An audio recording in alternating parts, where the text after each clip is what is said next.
জানিয়ে দিব হাতে থাকা গুরুত্বপূর্ণ আপডেট বাংলা সংবাদ। প্রথমেই সংবাদ শিরোনাম। সংস্কারের আগে নির্বাচন চান না ৮১% মানুষ, ব্র্যাক বিশ্ববিদ্যালয়ের জরিপ। এরপর জানিয়ে দিব গ্রেপ্তার সাবেক ২ ডজন মন্ত্রী এমপি, পালিয়ে বেড়াচ্ছেন অনেকে। আরও জানিয়ে দিব ছুটির দিনেও আশুলিয়ায় চলছে ১৪০০ কারখানা। এরপর জানিয়ে দিব সন্ধ্যার মধ্যে যেসব অঞ্চলে ৬০ কিলোমিটার বেগে ঝড়ের সংখ্যা। এবং সর্বশেষ জানিয়ে দিব সরকারি চাকরিতে বঞ্চিত অবসরপ্রাপ্তদের সুযোগ সুবিধা নিশ্চিতে কমিটি। শুনছিলেন সংবাদ শিরোনাম, এখন বিস্তারিত। তবে অনুরোধ থাকবে ভিডিওতে একটি লাইক করে দিন এবং কমেন্ট করে জানিয়ে দিন আপনার মূল্যবান মতামত। সংস্কারের আগে নির্বাচন চান না ৮১% মানুষ, ব্র্যাক বিশ্ববিদ্যালয়ের জরিপ। রাষ্ট্র সংস্কার না হওয়া পর্যন্ত অন্তর্বর্তীকালীন সরকারে মেয়াদ চান দেশের ৮১% মানুষ। অন্যদিকে ১৩% মানুষ মনে করেন অতি দ্রুত নির্বাচন দিয়ে ক্ষমতা ছেড়ে দেওয়া উচিত। ব্র্যাক বিশ্ববিদ্যালয়ের BRAC institute of governance and ডেভেলপমেন্টের BIGD একটি জরিপে এমন তথ্য উঠে এসেছে।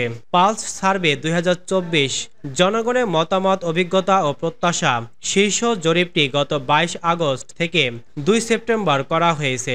গতকাল রোববার ঢাকা বিশ্ববিদ্যালয়ের অধ্যাপক মোজাফফর আহমেদ চৌধুরী মিলনায়তনে BIGDর উদ্যোগে অভ্যুত্থানে ৪০ দিন মানুষ কি ভাবছে শীর্ষক সভায় ইনস্টিটিউটের senior research fellow Mirza M Hasan জরিপের তথ্যগুলো তুলে ধরেন। জরিপের ফলাফল তুলে ধরার পর প্যানেল আলোচনায় অংশ নেন সুশাসনের জন্য নাগরিকের সুজন সম্পাদক ডক্টর বদিউল আলম মজুমদার, ঢাকা বিশ্ববিদ্যালয়ের সমাজবিজ্ঞান বিভাগের শিক্ষক সামিনা লুৎফা ও উন্নয়ন অধ্যয়ন বিভাগের শিক্ষক আসিফ মোহাম্মদ শাহান, বৈষম্য বিরোধী ছাত্র আন্দোলনের লিয়াজো কমিটির সদস্য মামুন আবদুল্লাহ হিল ও ভুইয়া আসাদুজ্জামান, জাতীয় নাগরিক কমিটির মুখপাত্র সামান্তা শারমিন, BIGD নির্বাহী পরিচালক ইমরান মতিন। গ্রেপ্তার সাবেক ২ ডজন মন্ত্রী এমপি, পালিয়ে বেড়াচ্ছেন অনেকে। দীর্ঘ ১.৫ দশকের বেশি সময় ক্ষমতায় থাকা দেশের ঐতিহ্যবাহী ও প্রাচীন দল আওয়ামী লীগের শীর্ষ থেকে তৃণমূলের নেতা, মন্ত্রী, উপদেষ্টা ও এমপি এখন গ্রেপ্তার ও মামলা আতঙ্কে ভুগছেন। গ্রেপ্তার এড়াতে কেউ দেশে নিরাপদ আশ্রয়ে, কেউ বা সীমান্ত পাড়ি দিয়ে বিদেশে অবস্থান করছেন। এরই মধ্যে অন্তত ২ ডজন মন্ত্রী এমপি দলের শীর্ষ নেতা হয়েছেন গ্রেপ্তার। রিমান্ড শেষে অনেকে কারাগারে দিন অতিপাত করছেন। যারা দেশ ত্যাগ করতে পারেননি তারা পালিয়ে বেড়াচ্ছেন দেশের বিভিন্ন স্থানে। এই তালিকায় আওয়ামী লীগের কেন্দ্রীয় নেতারা যেমন আছেন, তেমনি আছেন সহযোগী ও ভাতৃপ্রতিম সংগঠনে বিভিন্ন পর্যায়ের নেতারাও। জানা গেছে গণহারে হত্যা মামলায় বাদ পড়ছেন না কেউ। শঙ্কা জেগেছে আইনি লড়াইয়ের মতো মানবাধিকার লঙ্ঘনের। যাদের নামে এখনো মামলা হয়নি তাদের কাছে অজ্ঞাতনামা আসামি যেন আতঙ্কের নাম হয়ে দাঁড়িয়েছে। হুমকি পেয়ে কেউ কেউ অর্থের বিনিময়ে মামলা থেকে বাঁচার চেষ্টা করছেন। আফসরফা না হলেই নেমে আসছে হত্যা মামলার মতো খড়গ। অনেকের ব্যবসা প্রতিষ্ঠান, বসতবাড়ি জ্বালিয়ে দেওয়া হয়েছে। ভাঙচুরের শিকার বেশিরভাগই আত্মগোপনে থাকায় অনেকে চাকরিস্থল ও ব্যবসা প্রতিষ্ঠানে যেতে না পারায় অর্থ কষ্টে আছেন পরিবারের সদস্যরা। ছুটির দিনেও আশুলিয়ায় চলছে ১৪০০ কারখানা। সাভারের আশুলিয়ায় শ্রমিক অসন্তোষে উৎপাদন ব্যাহত হওয়ায় আজ ছুটির দিনেও ১৪০০ পোশাক কারখানায় কাজ চলছে। শ্রমিকরা শান্তিপূর্ণভাবে কাজ করছেন বলে জানা গেছে। সোমবার ১৬ সেপ্টেম্বর সকালে শিল্প পুলিশ ১-এর পুলিশ সুপার সরওয়ার আলম ঢাকা পোস্টকে এ তথ্য নিশ্চিত করেন। পুলিশ সুপার বলেন, টানা কয়েকদিন পোশাক খাতে শ্রমিক অসন্তোষের কারণে কারখানায় উৎপাদন ব্যাহত হয়েছে। তাই ১,৮৩৬টি পোশাক কারখানার মধ্যে ১,৪০০টি পোশাক কারখানায় শ্রমিকরা কাজ করছেন। ওইসব পোশাক কারখানায় উৎপাদন কাজ চলছে। তবে রেডিয়েন্ট নামে একটি পোশাক কারখানায় শ্রমিকরা কাজে গেলেও ম্যানেজমেন্টের লোক না আসায় এখন কর্মবিরতি পালন করছেন। কোথাও কোনো অপ্রীতিকর ঘটনার খবর পাওয়া যায়নি। এছাড়া যে কোনো পরিস্থিতি মোকাবেলায় শিল্প পুলিশ মোতায়েন রয়েছে বলে জানান তিনি। প্রসঙ্গত, টানা ১৫ দিনের বেশি সময় ধরে শিল্প অঞ্চল আশুলিয়ায় বিভিন্ন দাবি নিয়ে পোশাক কারখানায় শ্রমিক অসন্তোষ চলছে।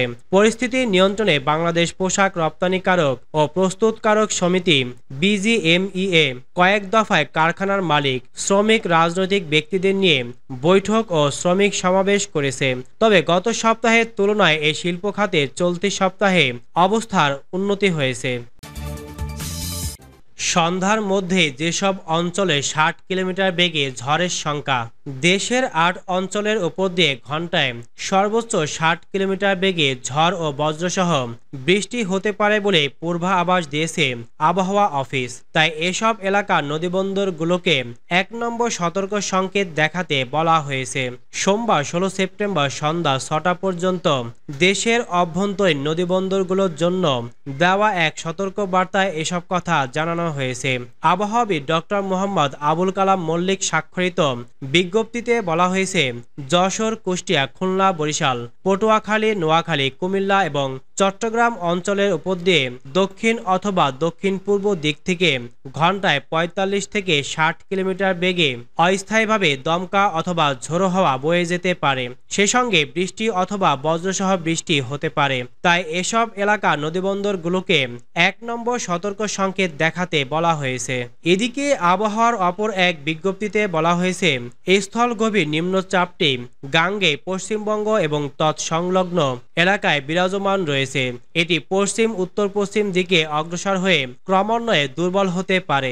এ পরিস্থিতিতে সোমবার সন্ধ্যা পর্যন্ত রাজশাহী ও খুলনা বিভাগের অধিকাংশ জায়গায়, রংপুর, ঢাকা ও বরিশাল বিভাগের অনেক জায়গায় এবং ময়মনসিংহ, সিলেট ও চট্টগ্রাম বিভাগের কিছু কিছু জায়গায় অস্থায়ীভাবে দমকা অথবা ঝোড়ো হাওয়াসহ হালকা থেকে মাঝারি ধরনের বৃষ্টি হতে পারে। সে সঙ্গে বজ্রসহ বৃষ্টি হতে পারে। এ সময় রাজশাহী, ঢাকা, খুলনা ও বরিশাল বিভাগের কোথাও কোথাও মাঝারি ধরনের ভারী থেকে অতি ভারী বর্ষণ হতে পারে। দেশের সব বিভাগেই ঝড় বৃষ্টি ও ভারী বর্ষণের এই প্রবণতা আগামী কয়েকদিন অব্যাহত থাকতে পারে। সরকারি চাকরিতে বঞ্চিত অবসরপ্রাপ্তদের সুযোগ সুবিধা নিশ্চিতে কমিটি। সরকারি চাকরিতে গত ১৬ বছরে পদোন্নতি বঞ্চিত অবসরপ্রাপ্ত ক্ষতিগ্রস্ত কর্মকর্তাদের সুযোগ সুবিধা নিশ্চিত করার জন্য কমিটি গঠন করা হয়েছে। ৫ সদস্য বিশিষ্ট এই কমিটির প্রধান করা হয়েছে সাবেক অর্থ সচিব জাকির আহমেদ খানকে। সোমবার ১৬ সেপ্টেম্বর বেলা ১১টায় সচিবালয়ে এক সংবাদ ব্রিফিংয়ে এ তথ্য জানিয়েছেন জনপ্রশাসন মন্ত্রণালয়ের সিনিয়র সচিব ডক্টর মোহাম্মদ মোখলেসুর রহমান। তিনি বলেন, যেসব কর্মকর্তা গত ১৬ বছর ধরে বঞ্চিত ছিল তাদের আবেদন বাছাই করতে একটি কমিটি গঠন করা হয়েছে। যারা চাকরি থেকে বিদায় নিয়েছেন শুধু তাদের জন্য এই কমিটি কাজ করবে।